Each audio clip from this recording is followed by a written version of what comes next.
In Roman mythology, which of course is rooted from Greek mythology, Juno was the wife and sister goddess of Jupiter. And Jupiter was sort of being naughty with some friends, so he cast a veil of clouds around himself and his friends. But of course, Juno was a fairly powerful god herself and used her powers to look right through the clouds and see the true nature of Jupiter and understand what he was really up to.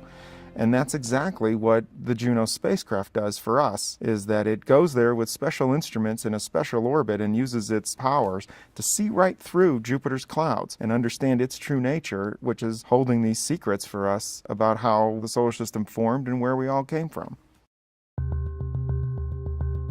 Juno spins like a propeller, where the propeller's kind of facing the sun because they're all solar powered.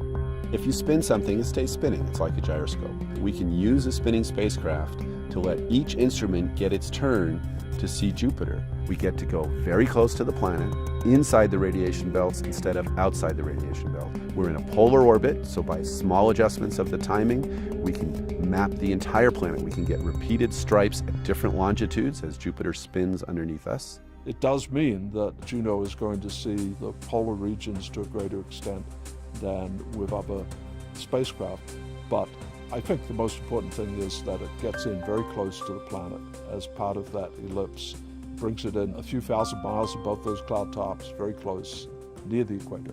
We're going to go over the poles of Jupiter. That means we can study the magnetosphere in a different way. A magnetosphere is the sphere of influence of a magnetic field.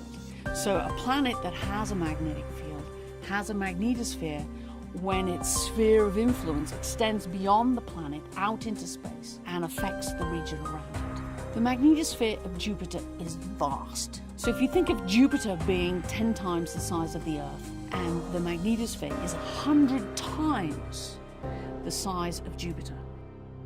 I would expect Juno to tell us more about how planets work, meaning how the heat gets out, what kinds of flows exist inside the body, how magnetic fields get generated. Learning what Jupiter is made of, we will learn such a wide range of things. For indeed, Jupiter is the most massive planet in the solar system. It is the body you want to understand in order to understand the architecture of everything else, including Earth.